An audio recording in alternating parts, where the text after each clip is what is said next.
Entire civilizations have thrived in complete secrecy beneath the Earth's surface. We are embarking on a journey to uncover 30 of the world's most enigmatic ancient cities built entirely underground. By the end, you will possess a profound understanding of humanity's hidden architectural genius. We will investigate why a community in Turkey carved a labyrinth for 20,000 people and what mysterious rites were performed in a sunken Maltese temple. What forgotten chapter of human history are you most curious to explore? The story of Derinkuyu begins not with an archaeologist's trowel, but with a homeowner's hammer. In 1963, a man in the Cappadocia region of Turkey was renovating his simple stone house. After knocking down a wall in his basement, he stumbled upon a dark, gaping passageway that led into an abyss. This was no mere cellar. It was the rediscovered entrance to a lost metropolis, a city carved not from stone, but into it, descending 18 levels deep into the volcanic rock. This hidden world was astonishingly complete. The underground city was a labyrinth of tunnels connecting living quarters, kitchens, and stables for livestock. Intricate ventilation shafts, some stretching over 100 feet to the surface, provided fresh air to even the deepest chambers. Massive, circular stone doors, weighing up to half a ton, could be rolled across corridors to seal off entire sections from the outside world. Residents had everything they needed for a long-term siege, including churches for worship, communal rooms for gathering, and even sophisticated wine presses for producing sustenance and trade goods. At its peak, this subterranean refuge could shelter an estimated 20,000 people. But who were the architects of this impossible city, and what drove them to build it? The most enduring theory points to early Christians, perhaps as far back as the 7th or 8th centuries, who carved out this sanctuary to hide from Roman persecution and later from Arab invasions. It was a place where an entire community could vanish from sight, protecting their faith and their lives for months at a time. Yet, some aspects of the city suggest an even older origin, leaving open the possibility that it was begun by an earlier people like the Phrygians, and later expanded by Christians into the vast complex we know today. Was it purely a fortress for survival, or could it have also been an experiment in communal living, a society that chose to thrive in the Earth's embrace? The sheer scale of Derinkuyu forces us to reconsider what ancient people were capable of, not just in building upwards toward the sky, but in carving a new world deep below their feet. Just a few miles from Derinkuyu, another underground marvel lies in wait. Kaymakli is a city that feels less like a single fortress and more like a sprawling, subterranean neighborhood. Its design is distinctly horizontal, spreading out through 8 expansive levels rather than plunging straight down. Walking through its low, narrow corridors, you get the sense of a place built for everyday life during extraordinary times.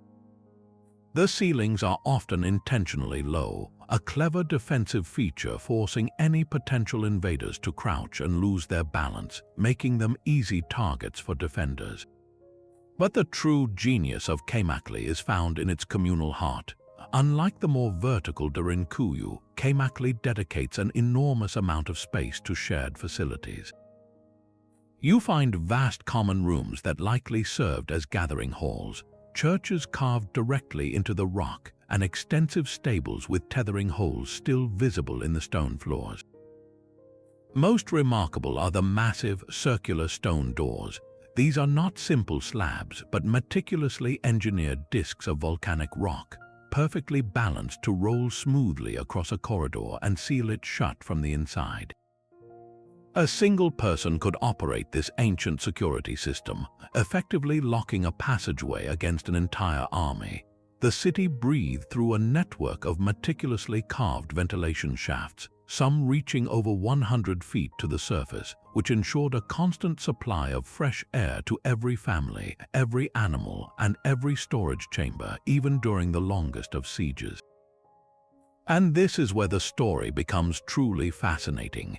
Geological surveys and ancient tunnels suggest that Kaymakli was not an isolated refuge. It was almost certainly connected to its larger neighbor, Derinkuyu, by a long, fortified underground passage. Can you envision the strategic advantage of such a network? If one city was compromised, its entire population could evacuate through these secret tunnels to the other. This transforms our understanding from isolated sanctuaries into a coordinated, regional defense system. It was a hidden highway, allowing not just for the movement of people, but for the sharing of resources, information, and hope. An entire civilization could literally disappear from the surface world, waiting in safety until the danger above had passed. This interconnectedness raises a profound question about the people who built it.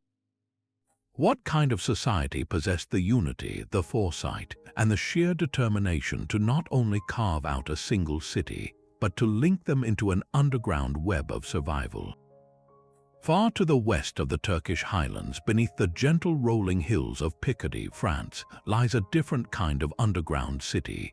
Naours began its life not as a fortress but as a simple limestone quarry.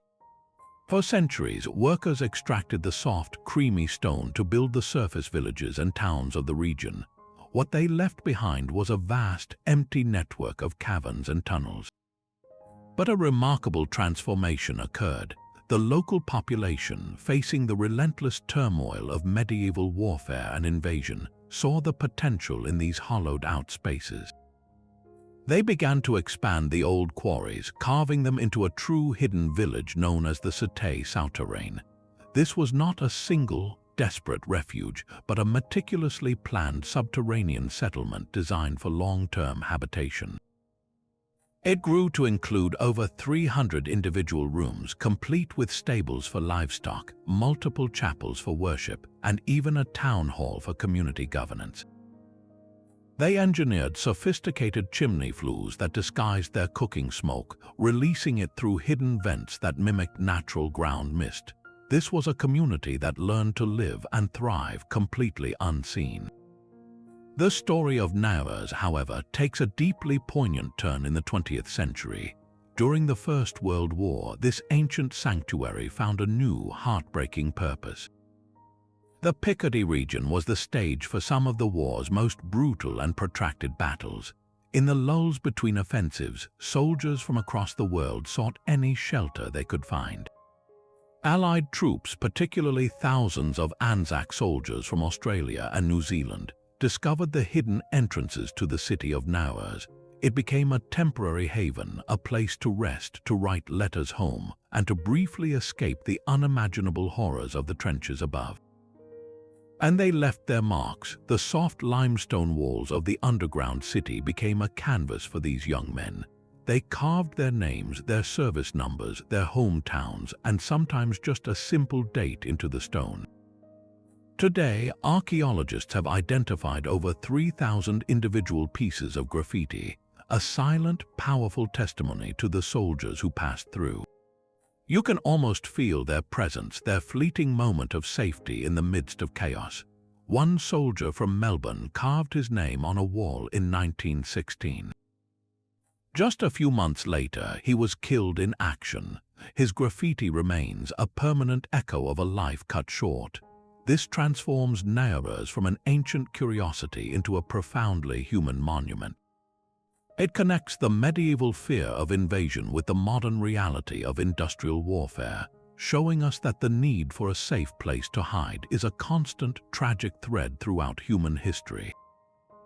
What does it say about our world that the same underground rooms that sheltered families from marauding armies in the 1600s would, centuries later, offer a moment's peace to soldiers in a global war? But the desire to build a world beneath our feet was not always driven by fear. In southern Poland, an entirely different motivation carved one of the most breathtaking underground realms in human history. The Wieliczka Salt Mine is a labyrinth that descends over 1,000 feet into the earth, a place where the very walls are made of salt. For centuries, this was a bustling industrial hub, a source of immense wealth for the Polish crown. Yet the miners who worked here did something extraordinary. They transformed their workplace into a subterranean kingdom of art and faith. Over generations, they carved directly into the salt rock, creating an underground city that defies belief. This is not a series of rough-hewn caves, but a place of astonishing craftsmanship. There are entire chapels with altars, pulpits, and detailed statues of saints, all meticulously sculpted from solid salt. The miners even carved intricate reliefs depicting biblical scenes, turning the walls of their mine into a gallery of sacred stories. The most breathtaking space is the Chapel of St. Kinga. This is not a small room, but a vast underground cathedral, large enough to hold hundreds of people. Every single element, from the altarpieces to the floor tiles to the towering chandeliers, is made of salt. Those chandeliers are a particular marvel. The miners cleverly dissolved rock salt to purify it, then recrystallized it into clear, glittering crystals that catch the light like diamonds. Imagine the mindset of a miner finishing a long, grueling shift in the dark, and then picking up his tools to patiently carve a perfect salt angel or a delicate floral motif onto a chapel wall. This was not a command from a king or a church official. This was a grassroots explosion of creativity and devotion, a need to bring beauty and meaning into the profound darkness of their daily lives. The mine even features underground lakes, ballrooms, and restaurants, all carved from salt, creating a fully functional, if utterly surreal, city deep below the surface. Wieliczka forces us to ask a profound question. What does it mean to build a legacy? For these miners, it was not just about extracting a precious resource from the ground. It was about leaving behind something beautiful, something spiritual, something that would elevate the human spirit long after the salt was gone. Their underground city stands as a monumental testament to the idea that even in the darkest, most industrial places, humanity has an irrepressible urge to create, to worship, and to build a world that transcends mere survival. High above the Italian countryside, the city of Orvieto appears as a perfect medieval fortress perched on a volcanic plateau. But its true secret lies directly beneath the feet of every visitor. This picturesque hilltop town is hollow, a honeycomb of tunnels, caverns, and shafts that descend deep into the soft volcanic rock known as tuff. The story of this underworld begins not in the Middle Ages, but over 2,500 years ago with the Etruscans, a sophisticated and mysterious civilization that predated the Romans. Faced with the constant threat of invasion, the Etruscans did not just build walls on the surface, they engineered an entire life support system below it. Their most critical creation was an intricate network of wells. They carved astonishingly deep shafts straight down through the rock to reach the water table far below, ensuring the city would never thirst during a siege. But they did not stop there. They also carved a labyrinth of escape routes and hidden passages, allowing people and messages to move unseen. Centuries later, as Orvieto flourished in the medieval era, its inhabitants expanded on this ancient foundation. They dug deeper and wider, creating a parallel underground city that sustained the one above. You can find vast caverns housing massive olive presses for producing oil, a crucial source of both food and wealth. Other chambers were meticulously designed as dovecotes, with thousands of small niches carved into the walls to house pigeons. These birds were not pets, they were a sustainable source of fresh meat and fertilizer, and they also served as a vital communication system in a time of conflict. This subterranean world became a multi-purpose sanctuary. During the countless sieges that marked Italian history, from the Gothic Wars to the Renaissance power struggles, the entire population could retreat below. They had water from the ancient wells, food from their stored goods and livestock, and the means to produce oil and communicate. It was a lifeboat carved directly into the earth. Walking through these cool, silent corridors today, you are tracing the footsteps of Etruscans, medieval merchants, and Renaissance families, all united by a common need for security. This raises a compelling thought. Orvieto is not a city that simply has a few underground cellars. it is a city that exists precisely because of its underground foundation. Its enduring survival, century after century, was guaranteed not by the impressive walls you see, but by the hidden world you do not. How many other seemingly ordinary landscapes conceal a secret depth that guaranteed the life flourishing on the surface? The glittering salt cathedrals of Wieliczka and the medieval refuges of Europe were built for threats of their time, but the 20th century introduced dangers on an unimaginable new scale. Beneath the bustling modern streets of Beijing lies a chilling monument to the anxieties of the Cold War, a place known simply as the Underground City. Constructed primarily in the 1960s and 70s, this was not an ancient settlement rediscovered by accident, but a colossal secret project built by hand directly under the noses of the city's residents. It was a bomb shelter designed to protect a significant portion of the capital's population from the threat of nuclear attack. The sheer scale of this complex is almost beyond comprehension. Winding for an estimated length of over 30 miles and at points reaching depths of 60 feet or more, it was a true subterranean replica of the world above. This was not merely a network of tunnels to hide in. It was a fully equipped city designed to sustain life for months or even years. It contained schools where children could continue their education, clinics and hospitals to treat the sick and wounded, and even theaters and recreational spaces to maintain morale in the face of unspeakable fear. Most astonishingly, it housed factories and workshops stocked with supplies and machinery, intended to allow for the production of essential goods, ensuring the community could remain self-sufficient while the world above might lie in ruins. The city was ventilated with a sophisticated system of pipes and hidden shafts, and its entrances were cleverly disguised, hidden behind innocuous-looking shop fronts or tucked away in the basements of public buildings. For decades, its existence was a poorly kept secret, a rumored labyrinth that most people knew of but never saw. Today, large sections of the underground city have been repurposed.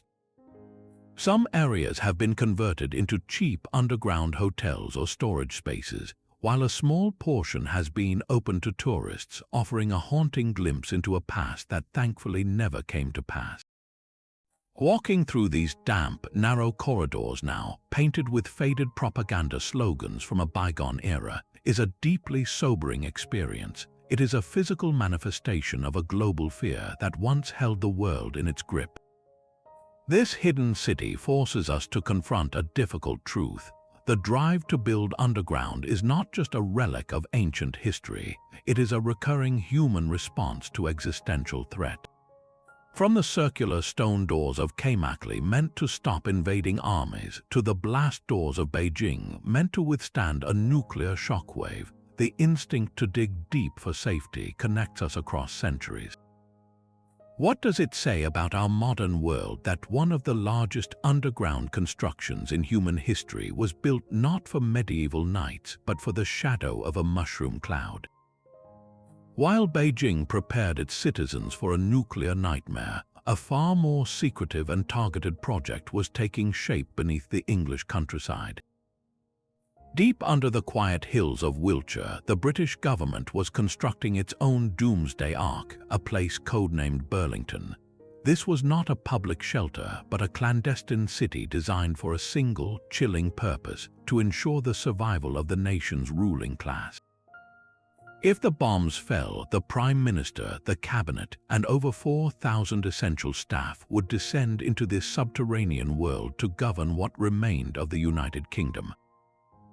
Burlington was a self-contained metropolis sealed beneath 100 feet of solid rock. Its sprawling layout included over 60 miles of roads wide enough for trucks to pass, massive offices for every government department, and dormitories lined with bunk beds for the chosen few. A dedicated telephone exchange and powerful communications center were its nervous system, a direct link to a network of regional bunkers and military outposts. But perhaps the most psychologically crucial room was a fully equipped BBC broadcasting studio. From this underground chamber, a reassuring voice, or perhaps a commanding one, would be transmitted to the public, a carefully controlled message intended to maintain order in a world turned to chaos. The bunker was stocked with enough food and fuel to sustain its inhabitants for 3 months, a desperate gamble that they could emerge to reclaim a shattered nation. For decades, its existence was one of Britain's most closely guarded secrets, a ghost city waiting in the shadows. Its eventual declassification revealed not just the scale of the facility, but the profound moral weight of its design. Who decides which 4,000 souls get to live while millions face the unthinkable above? Burlington stands today as a hollow, echoing monument to the ultimate contingency plan, a stark reminder that when faced with extinction, the first priority of any state is to preserve itself, even if that means governing from a tomb. The parched, sun-scorched earth of southern Tunisia seems an unlikely place to find a city, yet beneath the barren surface lies a bustling community in a landscape that feels more science fiction than history. This is Matmata, an ancient Berber town where the homes are not built up but dug down into the soft, crumbly ground. The architecture here is one of inversion. Instead of erecting walls, people excavated vast circular pits, some over 30 feet deep. From the bottom of these courtyards, rooms were then tunneled horizontally into the surrounding earth, creating cool, shadowy caves for living, sleeping, and storing food. This was not born from a fear of invasion, but from a brilliant adaptation to one of the harshest climates on the planet. The desert is a place of brutal extremes, with blistering daytime heat that gives way to shockingly cold nights. The earth itself became the perfect insulator. The thick layers of rock maintain a remarkably stable, comfortable temperature year-round, protecting the inhabitants from the scorching sun and the chilling winds. Life in these pit homes created a unique social fabric, with families living in clusters around their shared courtyards, a community connected by sunken lanes and underground passages. This ancient way of life was catapulted into global pop culture when filmmakers chose Matmata as a primary location for the planet Tatooine in the original Star Wars film. The iconic, otherworldly landscape was not a movie set, it was a real home. Stepping into one of these courtyards is to step directly onto that fictional desert world, a surreal experience where ancient survival strategy and modern myth-making collide. It raises a fascinating question about human ingenuity. How many of our most enduring stories are inspired by the real, breathtaking ways that people have learned to live in harmony with the earth, even when that means living within it? The logic of survival carved into the Tunisian earth finds a startlingly modern echo on the other side of the world.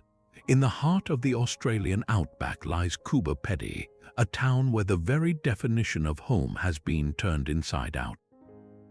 This is not a place built from ancient fear, but from a very contemporary and practical response to an environment of extreme heat. The sun here is relentless, with summer temperatures frequently soaring above 110 degrees Fahrenheit. Life on the surface is a constant battle against the elements, so the residents of Coober Pedy simply went down. The town is the opal mining capital of the world, and its unique architecture was born from the mines themselves. Prospectors digging for the precious gemstones realized that the abandoned mine shafts and dugouts offered a perfect, naturally air-conditioned refuge from the blistering heat above. They began carving their homes directly into the sandstone cliffs, creating a subterranean community known as dugouts. Stepping into one of these homes is a surreal experience. You leave a landscape of red dust and blinding sun to enter a cool, quiet, and remarkably comfortable living space. The temperature inside remains a constant, pleasant 70 degrees or so, year-round, without any need for mechanical air conditioning. The walls are the soft, honey-colored rock itself, often sealed with a clear coating to prevent dust. You find all the comforts of a modern home, spacious living rooms, fully equipped kitchens, and cozy bedrooms, all illuminated by electric light and yet feeling entirely connected to the earth. But the innovation does not stop at private residences. The entire community has been replicated underground. There are underground churches like the famous Serbian Orthodox Church with its stunning arches and icons all carved from the living rock. You can shop in underground boutiques, borrow books from an underground library, and even stay in an underground hotel. There is a subterranean bar where miners and tourists mingle, and a golf course on the surface where players use brightly colored balls to spot them against the barren ground, playing mainly at night to avoid the heat. This creates a unique daily rhythm where the cool, dark interiors are the center of life, and the harsh surface world is a place to be traversed carefully. The people of Coober Pedy have not just adapted to their environment, they have embraced its potential in the most literal way, building their world from the ground down. It is a thriving, functional town that just happens to be invisible from the outside. What does this modern dugout city teach us about the future of habitation in an increasingly climate-volatile world? The highlands of Ethiopia hold a secret that defies the very logic of construction.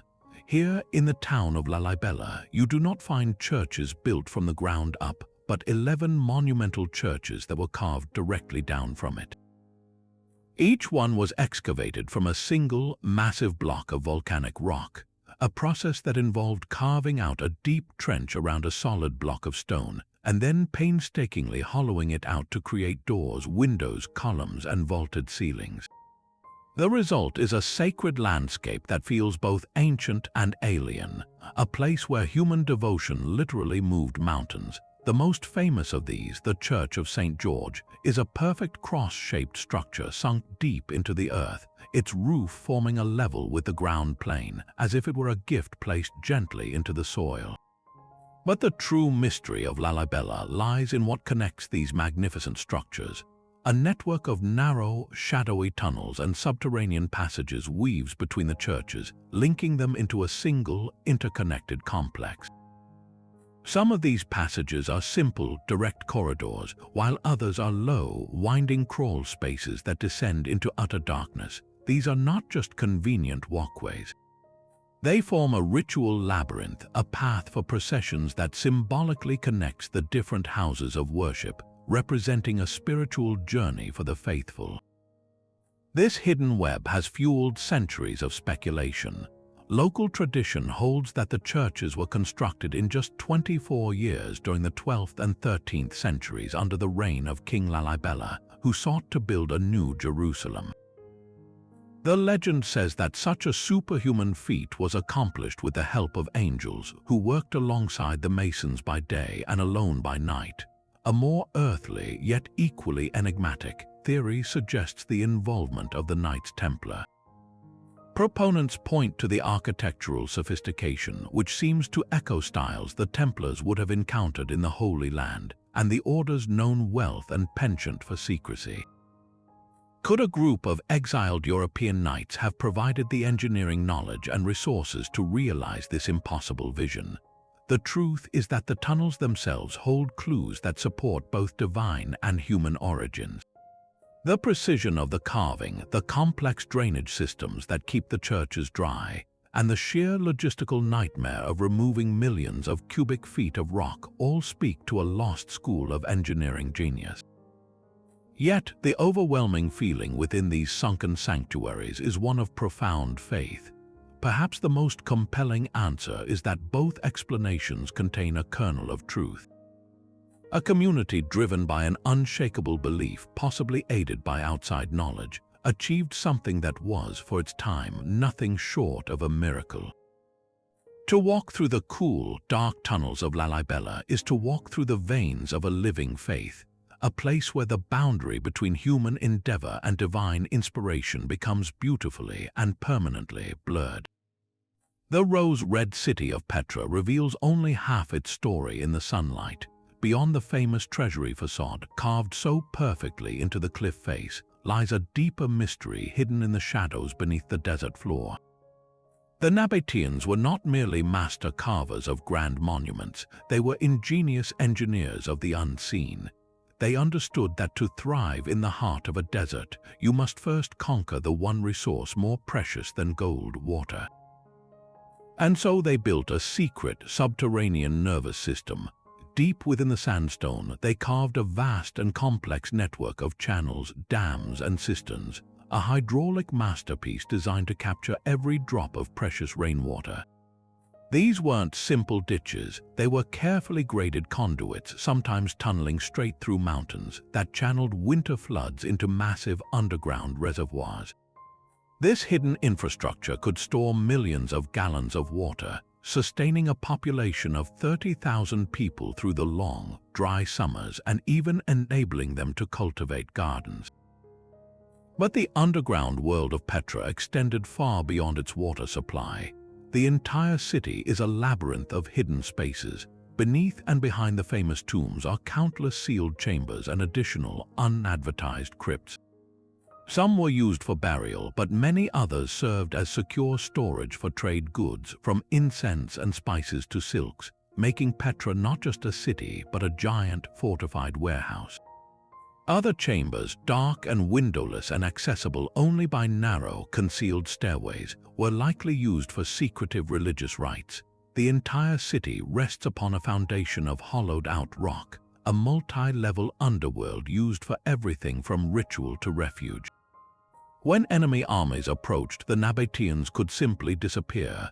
They could seal the narrow, towering entrance canyon known as the Sick and retreat into their hidden chambers, watching from the shadows with enough water and supplies to outlast any siege. This transforms our understanding of Petra from a beautiful open city into a brilliantly designed desert fortress.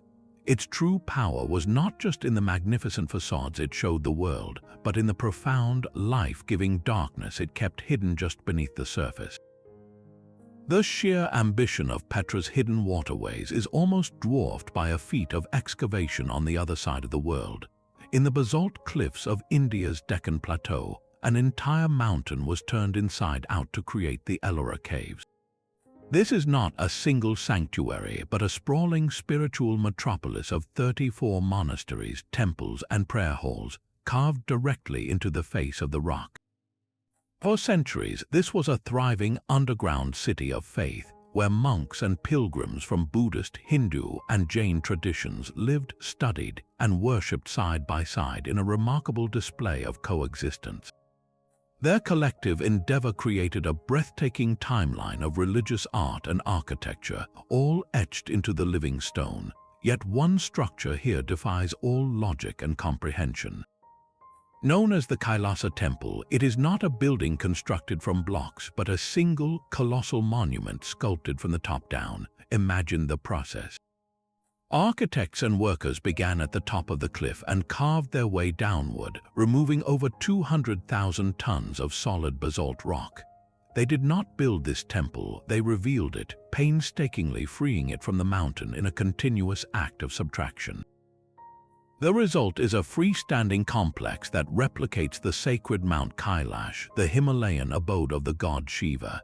It is complete with a central shrine, intricate pillars, life-sized elephant sculptures, and a multi-story courtyard, all carved with such precision that it includes bridges connecting upper galleries and balconies looking into the central court.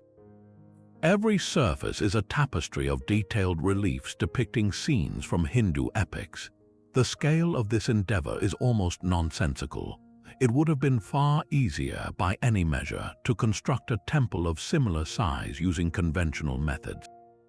Yet, for its creators, the very act of carving directly from the mountain was the ultimate act of devotion.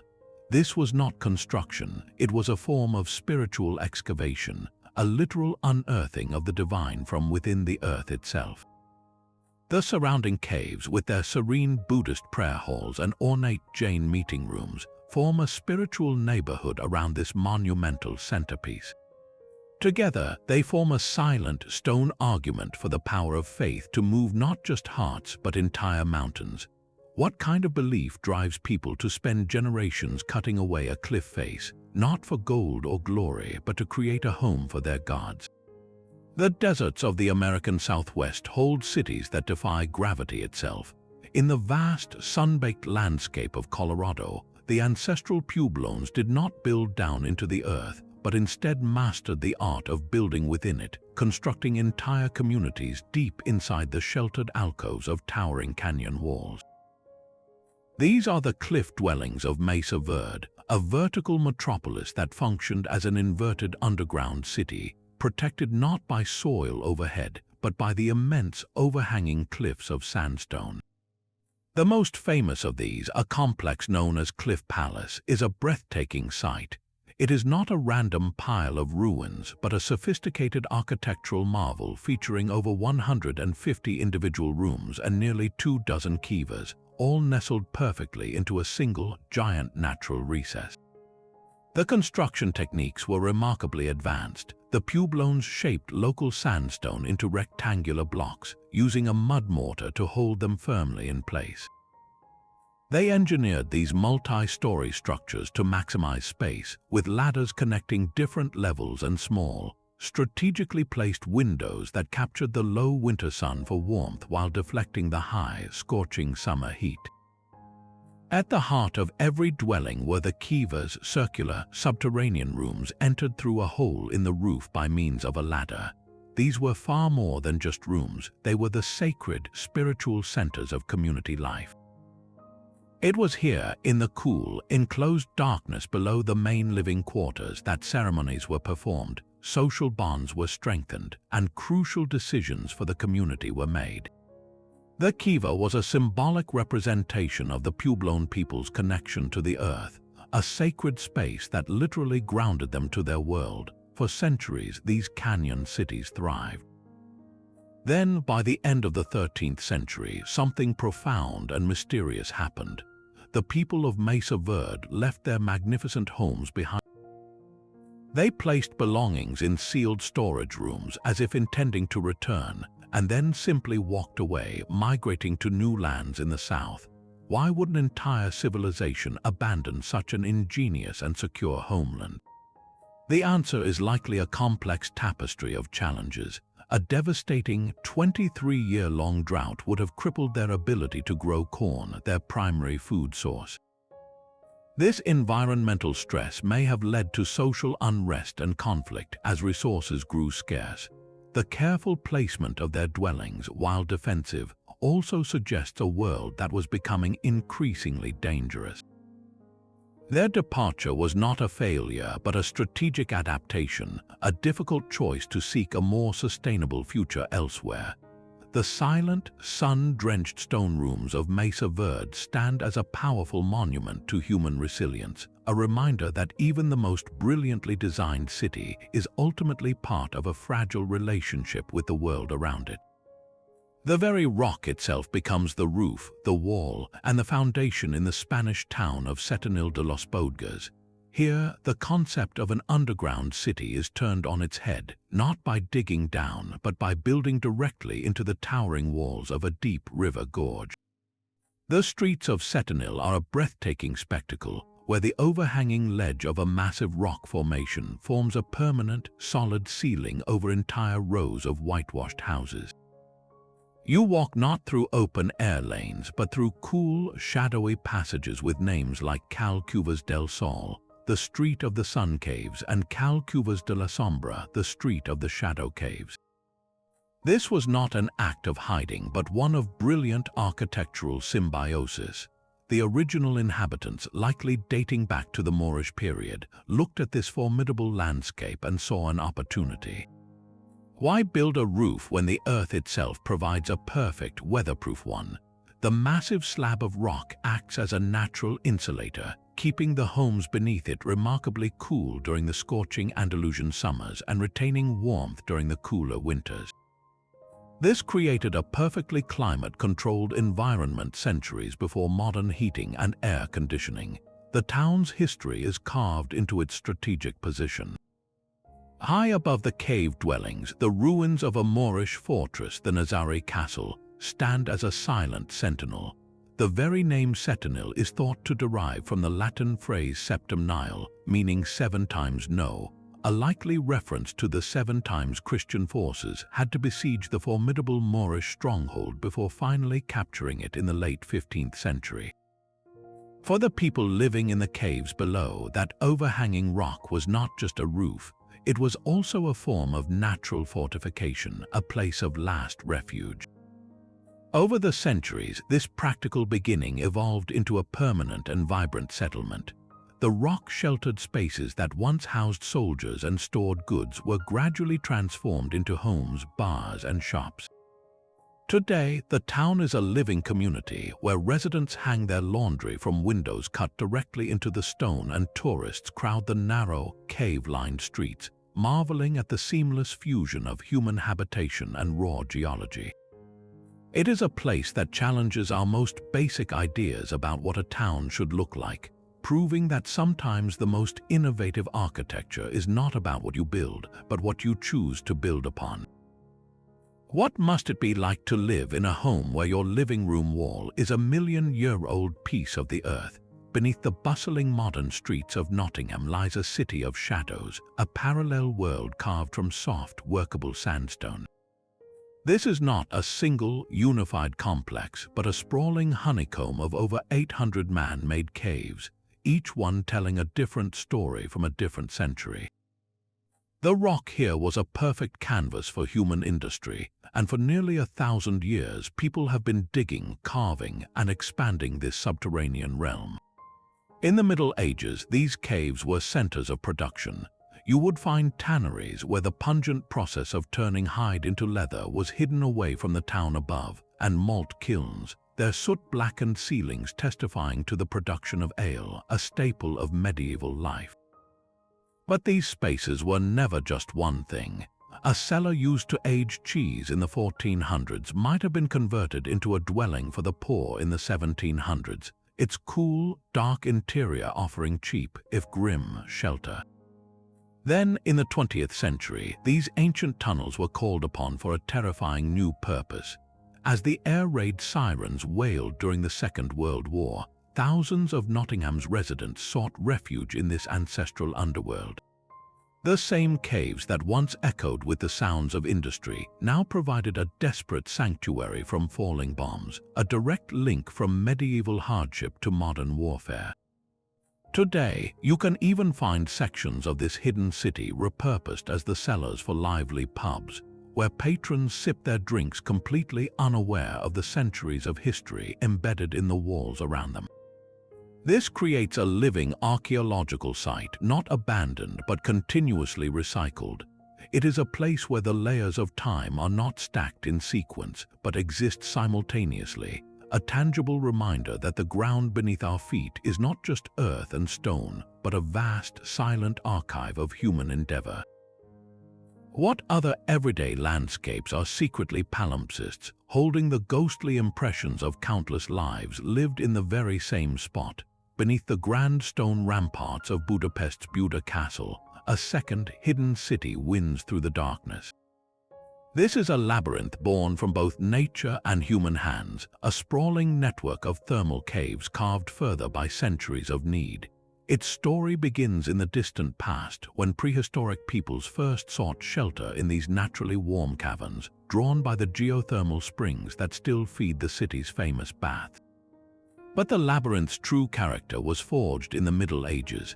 The same caves that offered primordial comfort were later transformed into a dreaded prison, their damp, echoing chambers becoming a place of forgotten souls. It is here that history and grim legend intertwine.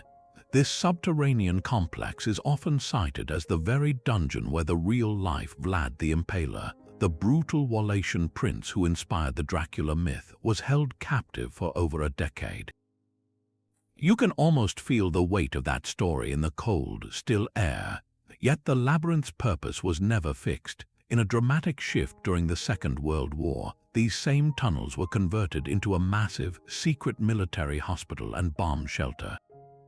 The chambers that once echoed with the chains of prisoners now housed the wounded, with surgeons operating deep underground, shielded from the devastation raining down on the city above. This constant reinvention is the labyrinth's most defining feature. How does a single place contain such opposing energies, from prehistoric home to medieval torture chamber to a site of wartime mercy? Today, as a popular tourist attraction, you can walk these same passages and feel the layers of time pressing in from all sides. It is a palimpsest of human desperation and resilience, a reminder that the ground beneath a castle is often far more alive with stories than the grand halls standing in the sunlight. The sheer scale of human activity hidden underground can defy all comprehension.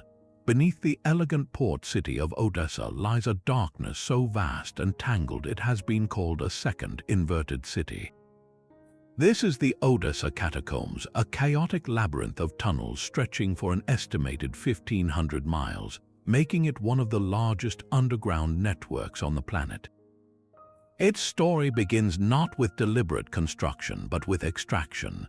Throughout the 19th century, the creamy coquina limestone used to build Odessa's beautiful surface architecture was quarried from directly below, leaving behind a hollowed-out shell. When the quarries were exhausted, they were largely abandoned, creating a perfect void.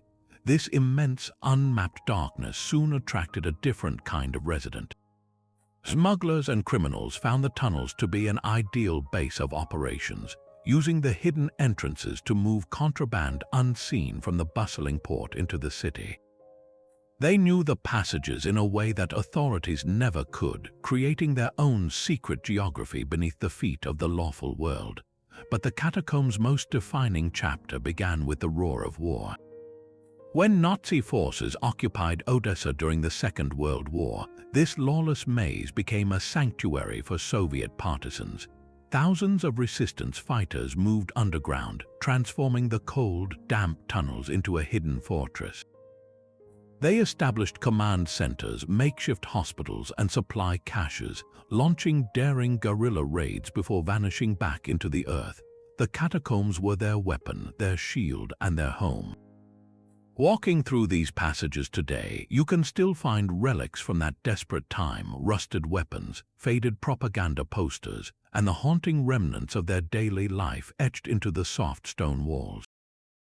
This history, however, is shrouded in profound danger. Only a tiny fraction of the catacombs has been charted. The rest is a treacherous, disorienting web where a single wrong turn can lead to a dead end from which there is no return. The air can be thin, and sections are prone to sudden collapse. Over the decades, countless adventurous souls have wandered in and never been seen again, their fate swallowed by the endless dark. This creates a place of powerful duality, a monument to human courage during wartime that is also a deadly, unmappable trap. It forces us to wonder how many other stories of resistance, of smuggling, of sheer survival are still locked away in those silent, crumbling corridors, forever beyond our reach. Returning to the Cappadocian landscape reveals another dimension to its story, one not of hidden cities for the masses, but of sacred retreats for the spirit. G&ouml is not a single, concealed fortress like Derinkuyu, but a vast monastic sanctuary where the very rock was carved into a landscape of devotion. Here, entire communities of monks transformed the region's iconic ferry chimneys and soft volcanic tuff into churches, chapels, and sprawling multi-level monasteries. They created a world where life was a continuous act of worship, removed from the distractions of the surface. Within these cool, quiet interiors, they covered the walls and ceilings with some of the most breathtaking and well-preserved Byzantine frescoes in the world. These were not simple drawings, but intricate biblical narratives painted in vibrant colors that have endured for over 1,000 years. The Dark Church, for instance, earns its name from the minimal light that ever entered its nave, a feature that inadvertently protected its exquisite paintings from fading, leaving scenes of Christ's ascension and the lives of saints looking as vivid as the day they were completed. This was a life of profound dedication. Monks slept in tiny, carved cells, ate in communal refectories, and stored their wine in rock-cut pits, all within the same complex. They worshipped in churches whose architecture mirrored the great basilicas above ground, with columns, arches, and domes all meticulously excavated from the living rock. The entire valley functioned as a kind of open-air monastery, a holy city where the boundary between the natural world and the spiritual realm was intentionally blurred. What did it mean to seek God not by building spires that reached for the heavens, but by carving sanctuaries that embraced the earth's silent heart? The frescoes of G&ouml were their windows to the divine, a brilliant explosion of color and faith in the profound darkness, ensuring that their prayers were forever etched into the stone.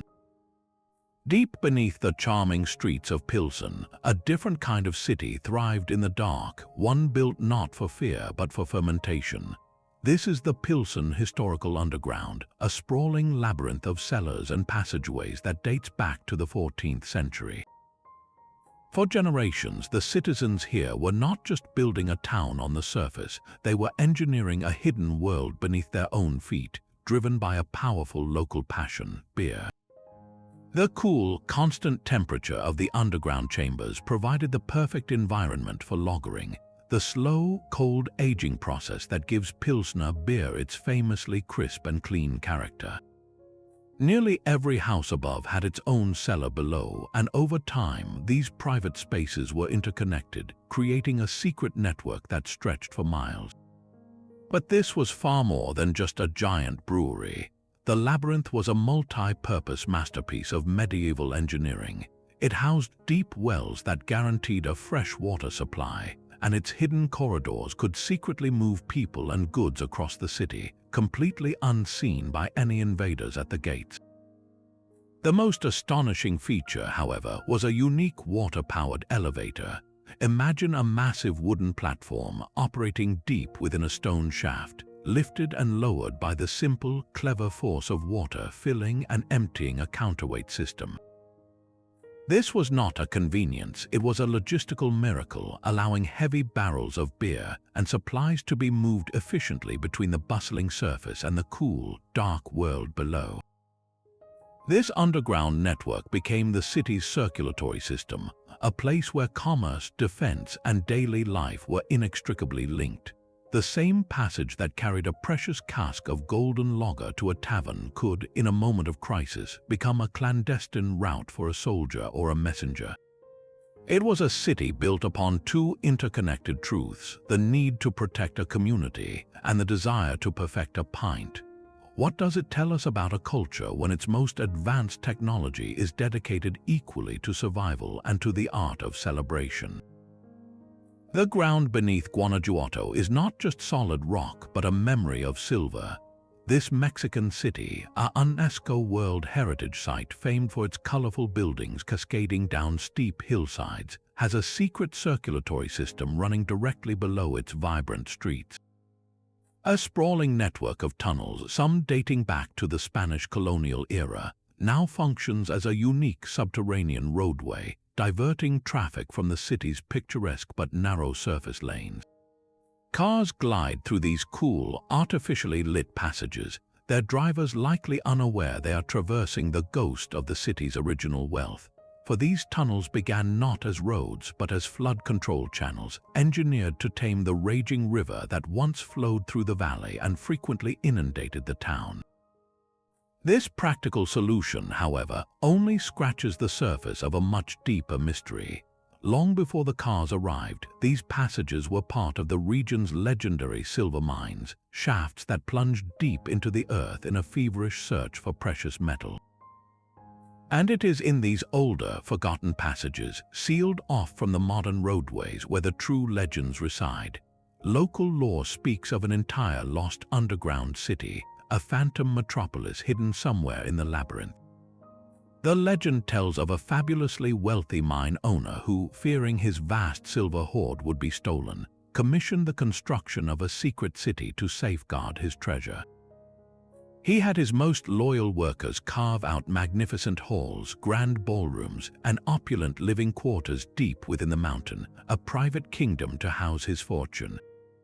The story concludes with a haunting twist. The mine owner supposedly had the only entrance sealed, and the workers who built it were never seen again, taking the secret of its location to their graves. For generations, treasure hunters and adventurers have searched for this lost city, drawn by the promise of unimaginable wealth. They point to strange, sealed doorways found in the deepest, oldest sections of the tunnel network and to accounts of hollow echoes behind seemingly solid rock walls. Is this hidden city just a romantic folktale born from the real, almost unbelievable riches extracted from these hills? Or could it be a distorted memory of an actual, sprawling complex that served as a secret refuge during times of rebellion or epidemic? The silver veins may have run dry, but the stories they inspired continue to beckon from the darkness, a permanent echo of the time when the real treasure of Guanajuato was not just what was taken from the earth, but the secrets that were left behind within it. The arid cliffs overlooking the Dead Sea hold a secret that rewrote history. This is Qumran, a place made famous not by a grand city, but by the profound silence of its caves. In 1947, a Bedouin shepherd chasing a stray goat tossed a rock into a small opening and heard the unexpected sound of shattering pottery. That sound echoed across centuries, leading to the discovery of the Dead Sea Scrolls, ancient manuscripts hidden in clay jars and preserved for 2,000 years by the desert's dry air. But the scrolls themselves are only part of the mystery. Who were the people who went to such extraordinary lengths to protect these sacred texts? The most prominent theory points to a devout Jewish sect known as the Essenes. Archaeological excavations at the nearby plateau of Qumran revealed the ruins of a communal settlement with a sophisticated water system, a scriptorium for copying texts, and a communal dining hall. This appears to be the perfect match, a community of ascetic scribes living in isolation, dedicating their lives to preserving their religious heritage. They would have used the surrounding network of natural and man-made caves as their library and their refuge, but the story is not so simple. Why were the scrolls hidden in the first place? The prevailing belief is that as Roman legions advanced to crush a Jewish revolt around 70 CE, the community sealed their most precious writings in the caves to save them from destruction. This was an act of desperation, a final attempt to ensure their laws, their prophecies, and their unique interpretation of Scripture would survive the coming fire. Yet, this elegant theory is fiercely debated. Some scholars argue the settlement was not a monastery at all, but a wealthy villa or a pottery factory. Others suggest the scrolls were not the product of a single sect, but a collection of texts gathered from various libraries across Jerusalem, hidden in the desert for safekeeping. Could the caves of Qumran have been a kind of geniza, a sacred storeroom for worn-out holy texts rather than the active library of a resident community? The very landscape adds another layer of intrigue. The complex system of aqueducts and ritual baths at the Qumran settlement suggests a people obsessed with ritual purity, a hallmark of the Essenes. But the caves themselves, some incredibly difficult to access, hint at a need for absolute secrecy. Were there hidden chambers or connecting tunnels between these caves that have yet to be discovered, passages that allowed the guardians of the scrolls to move unseen? The debate over Qumran forces us to confront the fragility of history. A single, accidental discovery can illuminate an entire world, yet the full truth often remains just out of reach, buried not in the sand, but in the interpretation of the clues left behind. Were these caves the final act of a peaceful community preserving its faith, or a desperate cache made by people fleeing a dying city? The silence of the desert holds the answer, but for now it keeps its secret. The silence of the desert gives way to a deeper, more profound hush found within the limestone bedrock of the Mediterranean island of Malta. Here lies the Hal Saflieni hypogeum, a labyrinth carved not with metal tools but with antlers and stone by a Neolithic people over 5,000 years ago.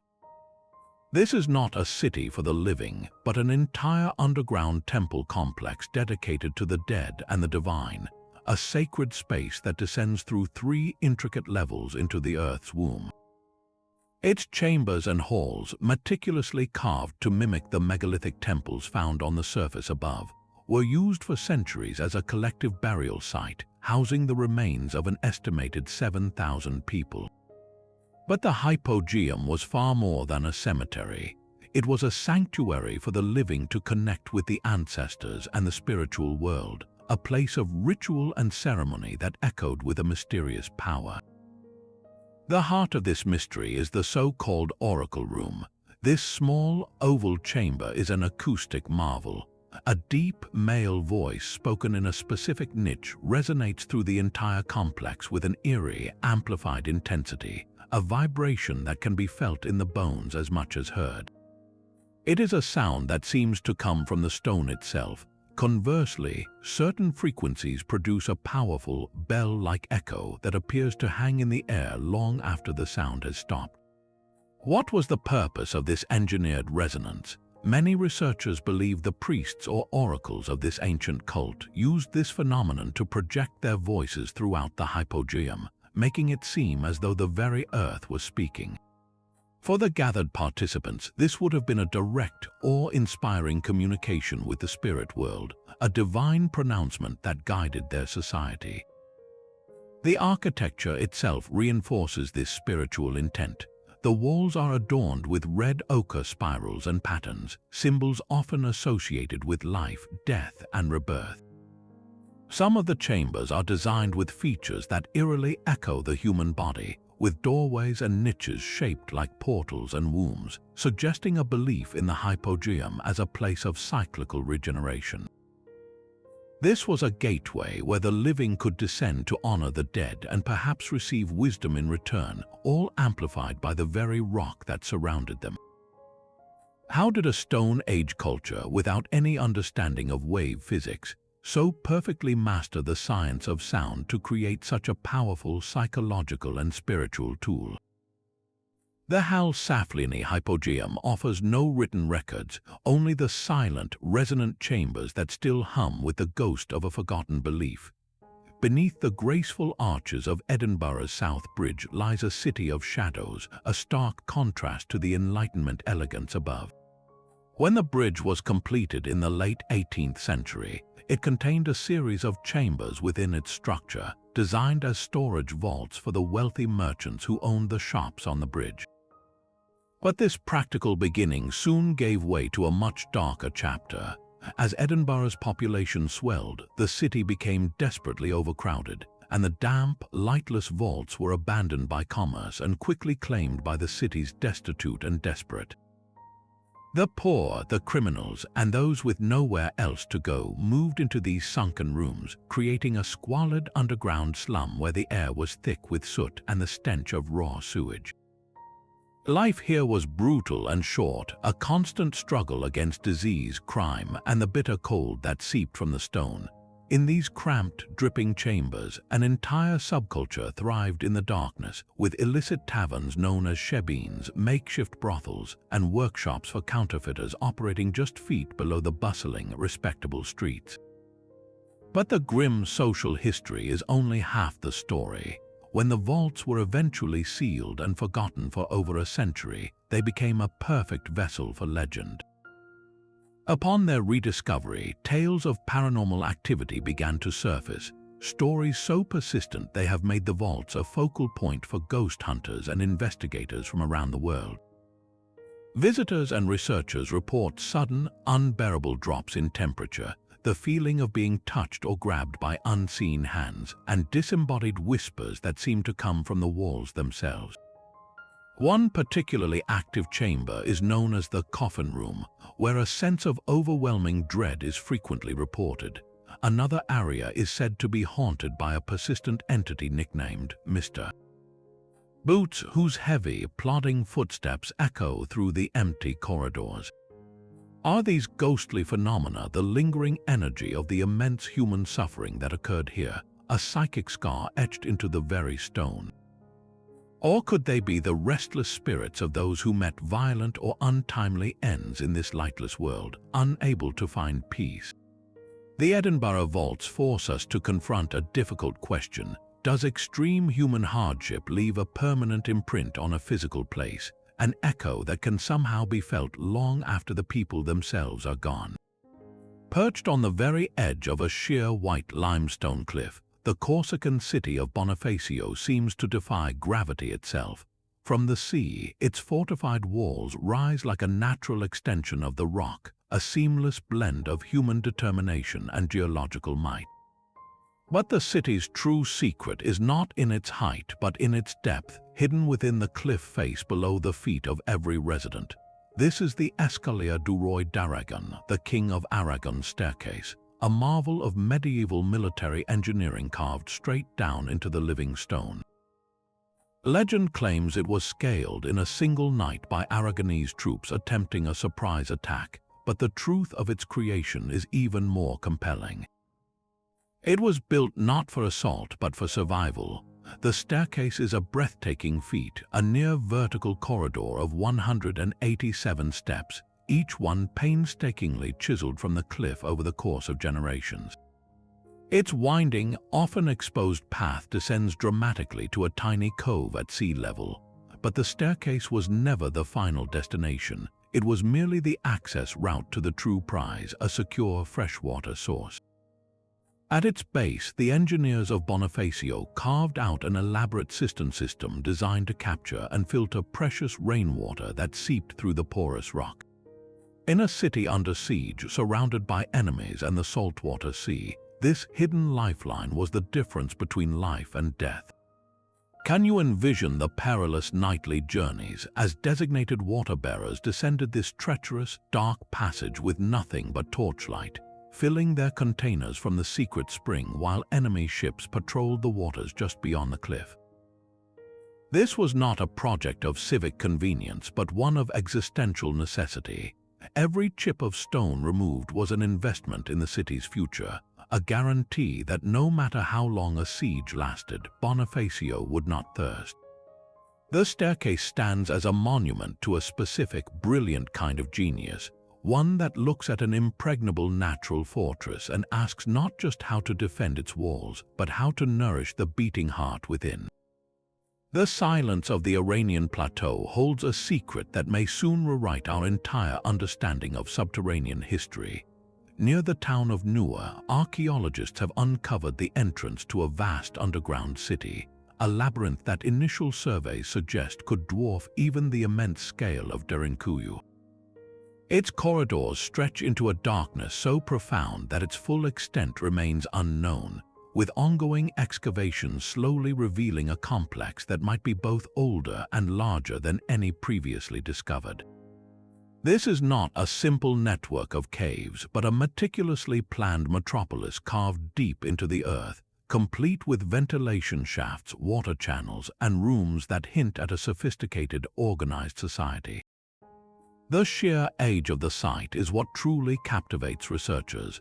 Preliminary findings point to an origin that could predate the famous Turkish cities by centuries, or even a full millennium. This timeline pushes its creation back into a period of profound mystery, a time when great empires rose and fell, leaving behind only fragments of their story. Who were the people capable of such a monumental undertaking in an era of simple tools? One compelling theory suggests this city was a sanctuary for followers of Zoroastrianism, one of the world's oldest continuously practiced religions. During periods of intense persecution, perhaps by invading armies or rival faiths, these communities would have needed a place to practice their rituals in absolute secrecy, to preserve their sacred fires and prayers from desecration. The city's hidden nature and its intricate design would have made it a perfect refuge, a place where an entire spiritual tradition could survive in the earth's embrace. Yet, the city's potential age also fuels a more radical idea. Could it be the work of a lost civilization, a culture so advanced in underground engineering that its name has been completely erased from history? The ongoing work at the site is a race against time and the elements, with each new chamber offering a potential clue. Every carefully cleared corridor brings archaeologists closer to answering the fundamental question: were these tunnels a desperate fortress for a known faith, or the enduring legacy of a people whose very existence we have yet to comprehend?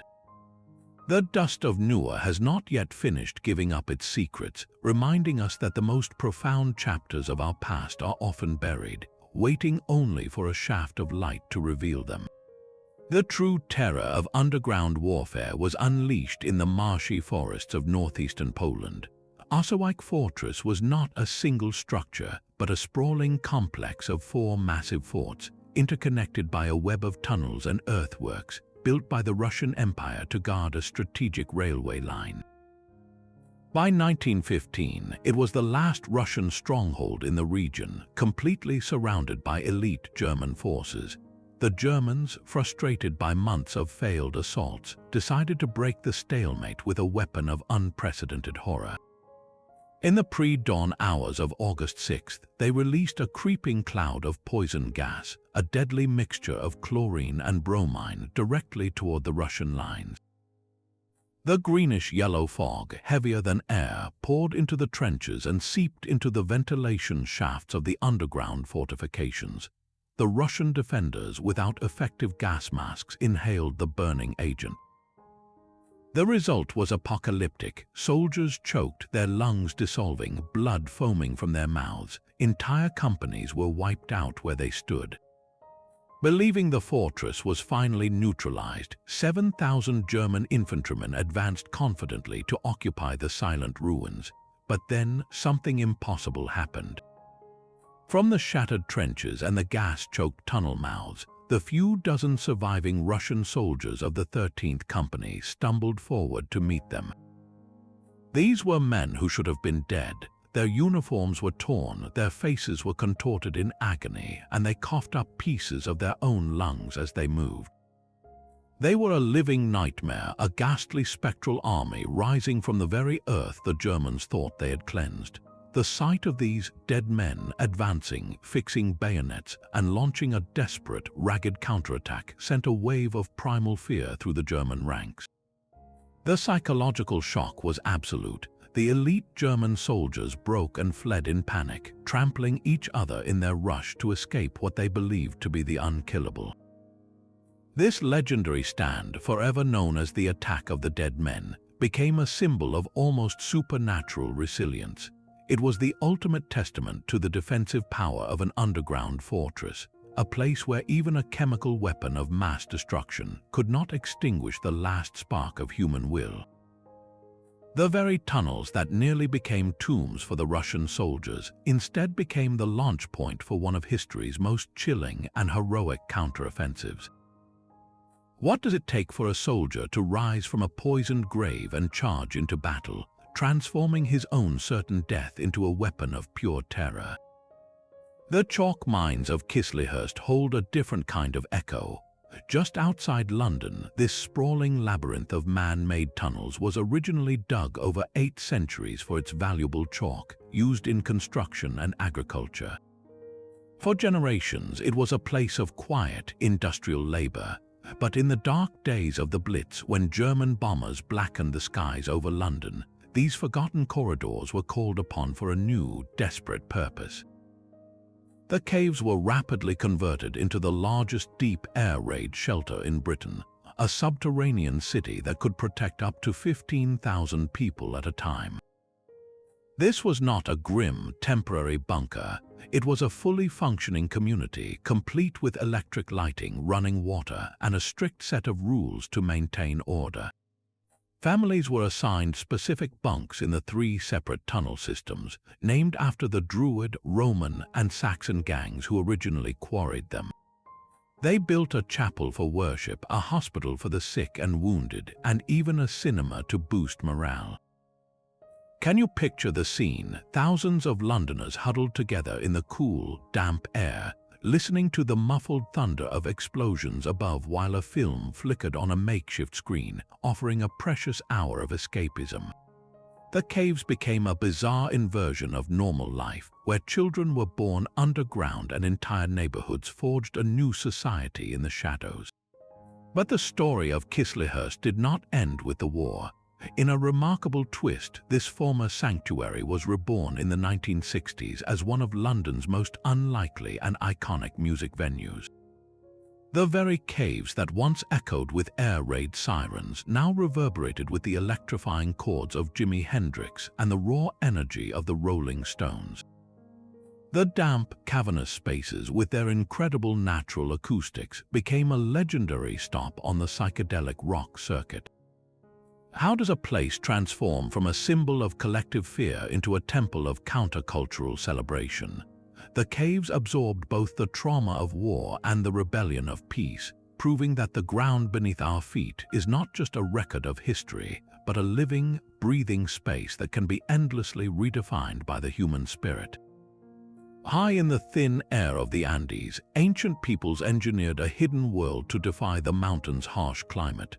Across the vast Incan Empire and the cultures that preceded it, a network of subterranean storage facilities known as cuilcas honeycombed the hillside. These were not mere holes in the ground, but sophisticated, temperature-controlled warehouses, masterfully designed to preserve food for an entire civilization. The real magic was in their construction. Built with specialized ventilation systems, these chambers maintained a constant, cool, and dry atmosphere, perfectly suited for storing vast quantities of maize, potatoes, quinoa, and other freeze-dried staples that could feed thousands of soldiers, administrators, and laborers for years. This was the logistical backbone of an empire, a secret pantry carved into the earth itself. But these hidden silos were not isolated. They were strategically positioned along the empire's famed road network, an engineering marvel that itself included tunnels carved through solid rock. These roads connected the cuilcas to sprawling agricultural terraces and distant population centers.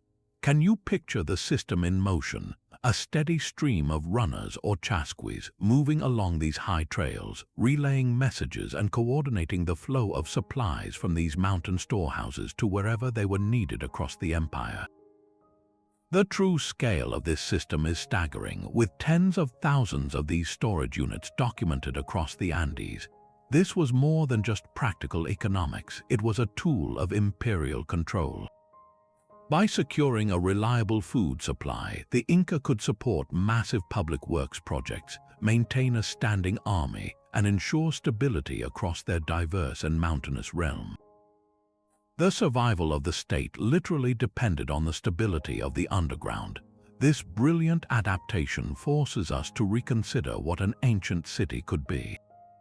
It was not always a dense collection of dwellings, but could also be a distributed network, a city of granaries invisibly connected by pathways in the sky, ensuring that life could flourish in one of the planet's most challenging environments.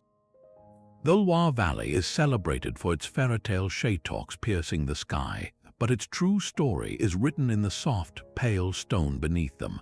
This is the world of the troglodytes, a landscape where human habitation has been carved directly into the creamy tuffo limestone.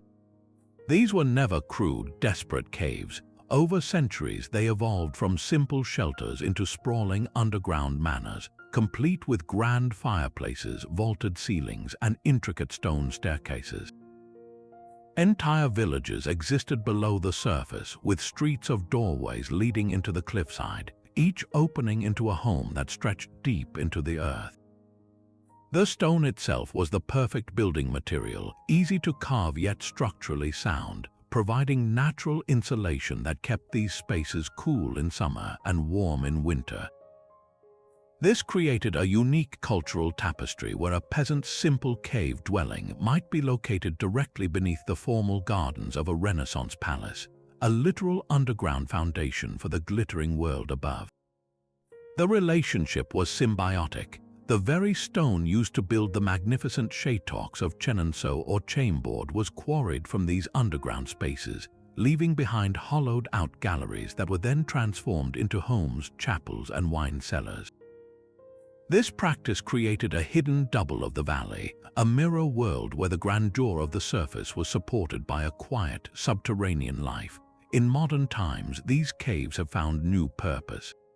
The constant, cool temperature and high humidity make them ideal for cultivating mushrooms, with miles of underground galleries now dedicated to producing the famed Paris mushroom. Other caves house vast wine libraries where bottles of prized vintages age in perfect silence. How does a place transition from a medieval refuge to a center for gourmet agriculture? The troglodyte caves of the Loire are not abandoned relics but a living tradition, a testament to the enduring human ability to adapt a landscape, finding opportunity and beauty not just upon the earth but deep within its embrace. The relentless desert sun of the Kalahari has baked countless mirages into the collective imagination, but one legend has proven more persistent than any shimmering illusion. For over a century, stories have swirled of a lost city of stone, a sprawling metropolis swallowed whole by the shifting sands of southern Africa. The legend truly caught fire in the late 19th century with a man named Guillaume Farini, an American showman and self-proclaimed explorer. After a desert expedition in 1885, Farini returned to civilization with an astonishing claim. He said he had discovered the ruins of a massive city, describing pavements of stone, immense walls, and ancient arches, all half buried in a remote part of the desert. He even published a book complete with sketches detailing his incredible find. His report ignited a frenzy of public interest, sending other adventurers into the vast emptiness in search of what he called the lost city of the Kalahari. Yet, every subsequent expedition failed to locate Farini's ruins. The very nature of the Kalahari, a sea of sand that constantly moves and reforms, meant that any structure could be uncovered one year and buried the next, making verification nearly impossible. In the modern era, the quest has shifted from camel caravans to satellite imagery. Archaeologists and geologists have scanned the regions Farini described, using radar and high-resolution photography to peer beneath the sand. Some have identified curious, linear geological formations that, from a great height, could be mistaken for the foundations of walls or roads. These are likely not the work of human hands, but rather the eroded remnants of ancient dikes, where magma once forced its way into cracks in the earth and then weathered away over eons, leaving behind resistant stone lines. The human brain is wired to find patterns, especially faces and structures, in random shapes, a phenomenon known as pareidolia. We see a man in the moon, or in this case, a lost city in the fractured rock of a dry lake bed. So was Farini a deliberate fraud, a man spinning a tall tale for fame and book sales? Or was he a sincere explorer who simply misinterpreted a bizarre natural landscape, his own mind filling in the gaps with the ruins he so desperately hoped to find? The truth may be a blend of both, a myth born from the potent cocktail of a harsh environment, wishful thinking, and the timeless human desire to believe that a great mystery is still waiting to be solved. Perhaps the real lost city was not made of stone, but of hope itself, a phantom capital built from our enduring fascination with the world's empty spaces and the secrets they might still hold. These hidden cities, scattered across continents and centuries, all whisper a similar truth. The decision to move life underground was rarely a single choice, but a complex response to the most fundamental human need. The most immediate and powerful driver was defense. From the rolling stone doors of Cappadocia to the concealed entrances of Petra, the earth provided the ultimate fortress. An enemy army could march right over a city like Derinkuyu without ever knowing an entire civilization was breathing quietly beneath their feet. It was a strategy of invisibility, a way to turn the very ground into a shield against the swords, arrows, and later, the bombs of invaders. But the earth offered more than just protection from human threats. It was a master architect of climate control. In the blistering heat of Matmata or the Australian outback, the deep ground provided a natural refuge from the sun's fury. Conversely, in the cold winters of Poland or France, that same earth acted as a giant thermal mass, retaining warmth and creating a stable, livable environment. This was passive, sustainable engineering long before the terms existed. The people of Coober Pedy did not invent air conditioning, they simply discovered it, pre-installed by geology itself. For some, the descent was a spiritual journey, not a tactical retreat. The profound silence and separation of the underground made it a perfect sanctuary for contemplation and worship. The monks of G&ouml carved their churches to be closer to their god in the quiet heart of the rock, while the creators of the Hal-Saflieni hypogeum used the very acoustics of the stone to amplify their connection to the spirit world. This seclusion provided a sacred space removed from the distractions and impurities of the surface, allowing faith to flourish in darkness. Practical necessity was another relentless architect. The vast labyrinths beneath Nottingham and Odessa began as quarries, their stone building the cities above. The Wieliczka mine was an industrial engine, its salt a source of immense wealth. In these cases, the underground city was a byproduct of extraction, a hollowed-out shell that was later repurposed for shelter, storage, or clandestine activity. The ground was not just a place to live, but a resource to be consumed, leaving behind a void that human ingenuity would later fill. Ultimately, all these reasons converge on a single, powerful theme: survival.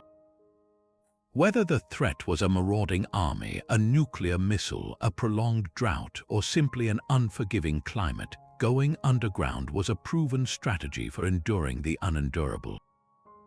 It was the ultimate lifeboat, a way to preserve a community, a culture, or a way of life through a crisis. This recurring pattern across time and culture suggests a deep, almost instinctual understanding that when the surface world becomes too dangerous, our best hope often lies not in facing the storm, but in waiting it out safely below. How many other civilizations, whose names we have forgotten, chose this same path, leaving behind only empty tunnels for us to wonder at? From the climate-controlled silos of the Andes to the sacred echo chambers of Malta, these 30 cities reveal a stunning breadth of human ingenuity. Each one was a unique answer to a fundamental challenge, whether it was escaping a sword, surviving a drought, or seeking a god in the deep quiet of the earth. This was not a single story, but a global chorus of resilience, proving that when the surface world presented an impossible problem, our ancestors did not simply endure, they engineered a new reality beneath it. Their legacy is a testament to our species' relentless adaptability, a quiet, stubborn refusal to vanish.